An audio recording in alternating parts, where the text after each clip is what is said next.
Halo Bang, assalamualaikum. Jumpa lagi dengan channel kita Petani Arah Kiblat.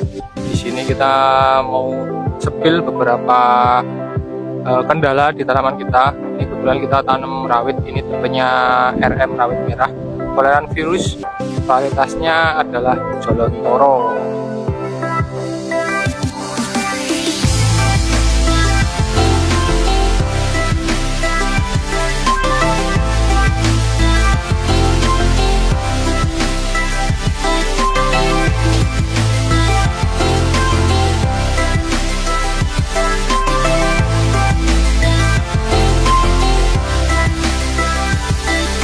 Kondisinya seperti ini.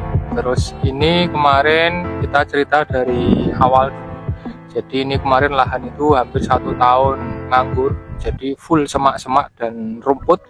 Terus kita olah, terus seperti biasa karena di tempat kita itu hamparan luas dan ini itu pasti kalau musim penghujan rawan banjir. Makanya untuk settingan bedengan yang lahan kita ini kita set tinggi. Lebar bedengan sekitar 120 cm, terus jarak selokannya sekitar 40 cm.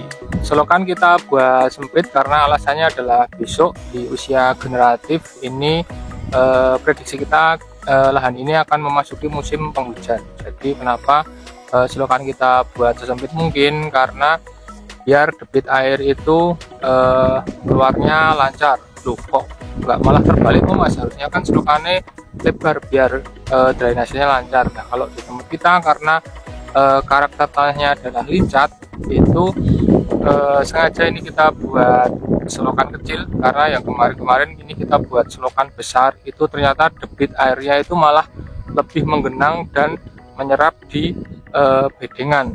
Jadi volume atau kadar air di bedengan itu yang musim kemarin dengan selokan yang lebar itu malah sangat basah. Jadi cenderung tanaman kita yang musim kemarin itu gampang layu dan gampang terserang jamur karena pH-nya drop. Nah untuk yang musim kali ini, walaupun ini posisinya masih kemarau, cuma pas kita take video ini tadi sempat gerimis, tapi setelah 2 bulan yang lalu panas banget, baru hari ini kita take video ini tadi sempat gerimis.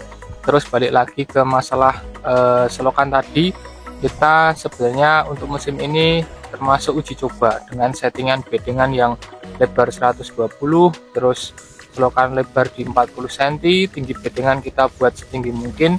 Apakah ini besok akan maksimal atau tidak? Ini baru tahap uji coba, tapi secara teori menurut kita ini akan lebih maksimal dengan karakter tanah kita yang lincat.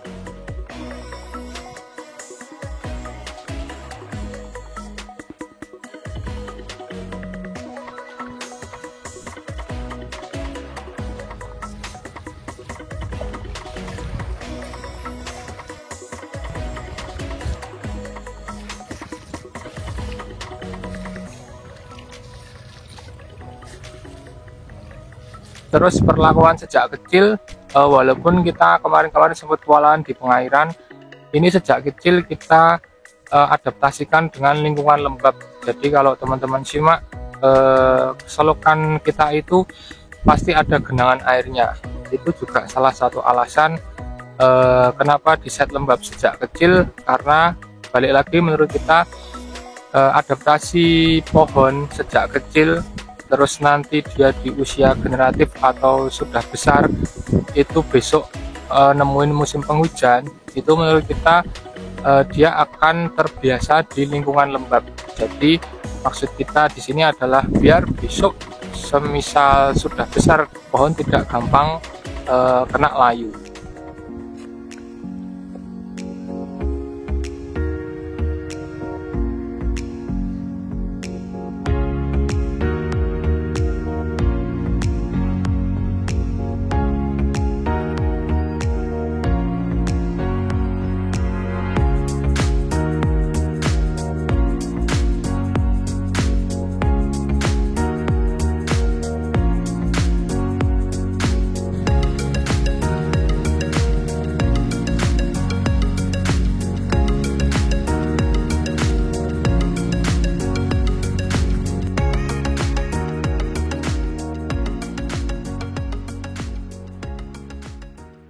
Terus untuk musim kali ini juga ini sebenarnya ini adalah lahan dadakan karena ini itu luasnya cuma sekitar 500 meter.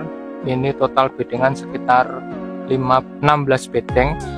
Itu ini kita masukin sekitar 2000 batang. Nah, kenapa ini lahan dadakan? Karena sebenarnya ini itu rencana kita nggak ditanam di lahan ini, tapi di lahan yang satunya. Tapi karena lahan satu itu serangan tikus itu baru ugal-ugalan di tempat kita kemarin, sempat banyak banget serangan tikus. Terus juga bekicot di lahan yang satu itu parah banget bekicotnya. Makanya ini jadi langsung kita tanam, dan jumlah populasi tanaman menurut kita ini terlalu banyak banget karena di 500 meter kita kasih sekitar 2000-an tanaman lebih sedikit. Kembali lagi ke awal, ini dasaran bener-bener kita nggak pakai dasaran, cuma kita olah lahan selesai langsung kita taburin kapur dolomit. Terus posisi saat itu masih kemarau, langsung kita kasih air, kita siram bedengan, langsung kita tutup mulsa. Habis itu tanam seperti biasa. Terus habis itu perlakuannya kita kasih kelembaban terus dengan kita aliri air di selokan sampai sekarang usia di 27 sampai 29 HST, arah-arah itulah. Terus untuk tantangan pertama kemarin sempet kemarin ini sulit modot itu bahasa Indonesia adalah pertumbuhannya sempat tergencet karena mungkin saat itu terlalu basah pH-nya. Terus kita rutin kocor kalsium sama asam gumat. Kalsiumnya seperti biasa kita pakai kalsium oksida, tapi juga sesekali kita tambahin asam gumat juga, pakainya full humid, dan alhamdulillah tanaman bisa beradaptasi dan kemudian tumbuh dengan baik.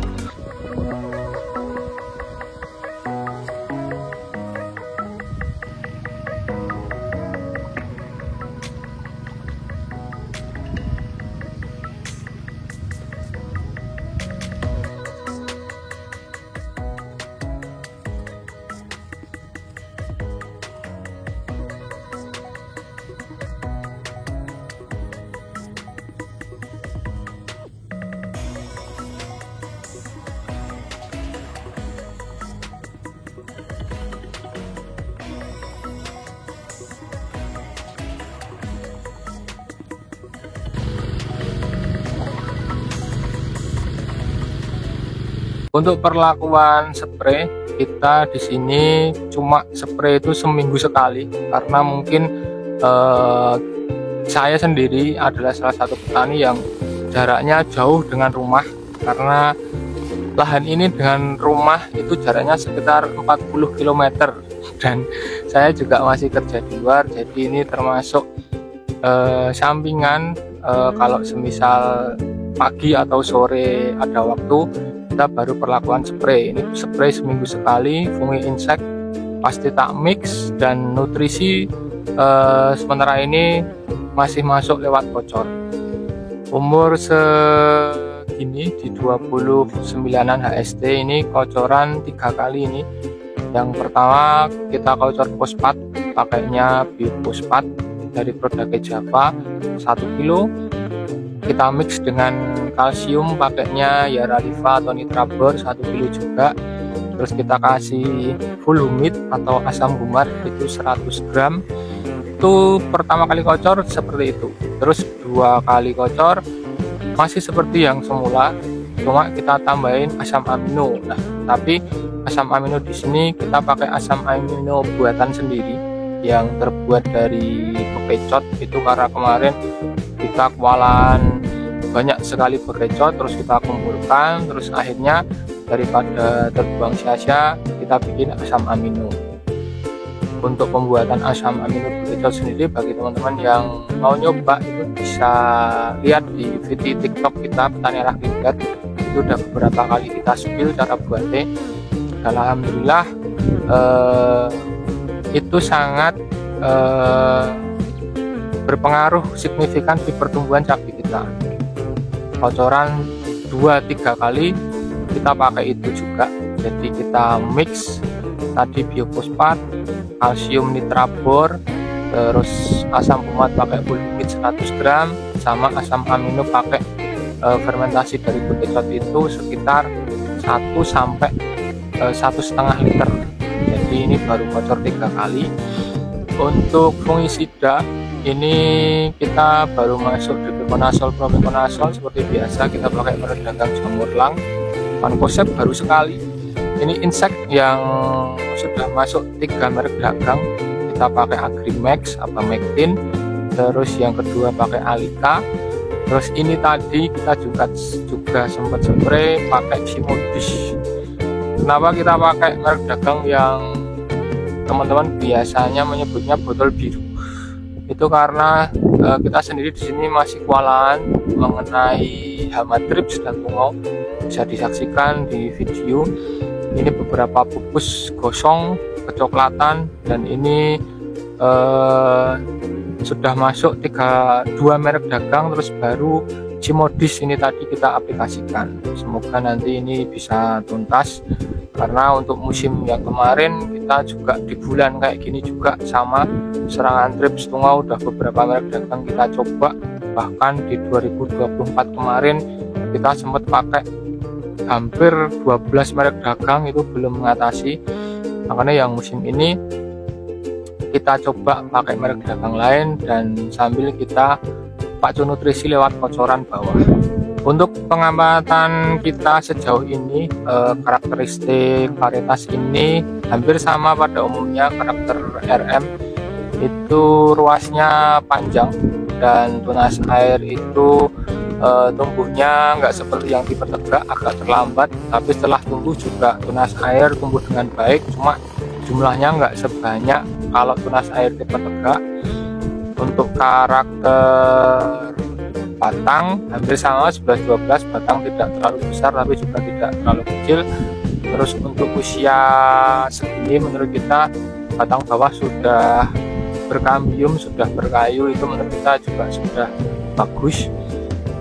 Dan karakteristik yang kita amati sejauh ini, umur sekitar 29 HST, sudah beberapa ada yang mulai akan salon bunga atau buah, hampir sama dengan varietas yang lain lah. Di tempat kita 24 mdpl.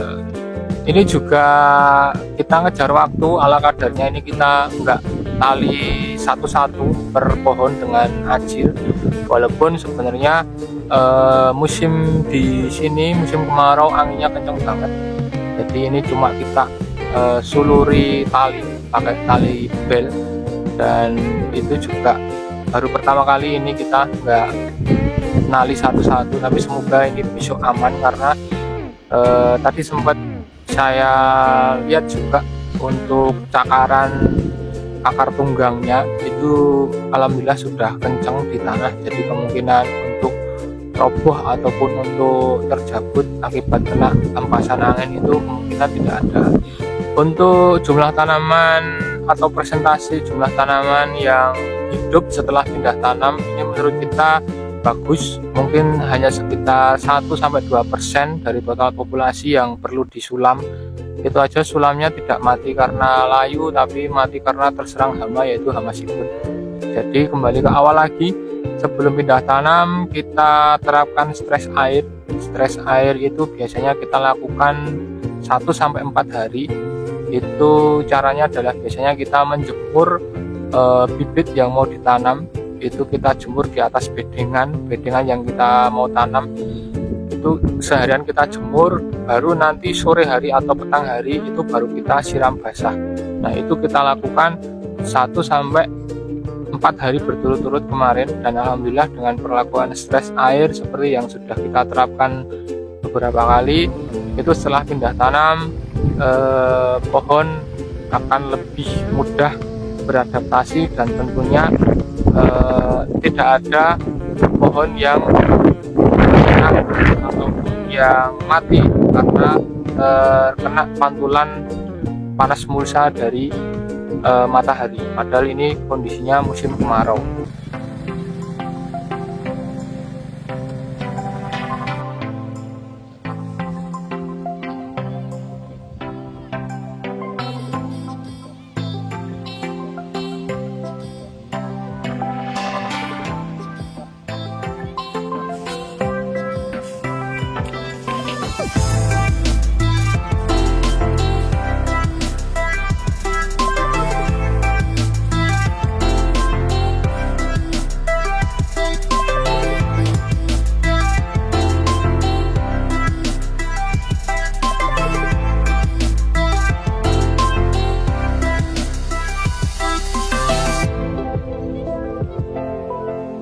kita sharing sejauh ini penerapan yang kita terapkan di lahan dan perlakuan tanaman kita di lahan. Ini sekitar tadi kita sampaikan 29 HST. Tentunya ini masih perjalanan masih panjang, jadi kita juga masih mengoptimalkan ataupun merawat tanaman ini nantinya kedepannya, semoga hasilnya maksimal. Dan tentunya kita juga memohon doa dan dukungan dari teman-teman, semoga tanaman kita bagus dan bisa melewati fase-fase yang akan kita hadapi paling enggak sekitar 2-3 bulan ke depan. Oke, sekian dulu teman-teman video dari kita. Besok setelah mungkin 60-an HST kita bakal spill lagi kondisi tanaman kita ini. Dan matur suwun teman-teman yang sudah menyaksikan video kita dari awal sampai akhir, walaupun ini cuma video singkat, tapi semoga dengan apa yang kita sharingkan tadi teman-teman bisa sedikit mengambil ataupun sedikit mengomentari, mungkin ada yang beberapa yang beda diterapkan di lahan teman-teman tentang apa yang kita terapkan di lahan kita ini. Jadi bagi teman-teman yang pengen memberi masukan ataupun pengen diskusi terkait tanaman cabai, boleh teman-teman tinggalkan komen di kolom komentar. Matur suwun teman-teman dan tetap semangat, guys.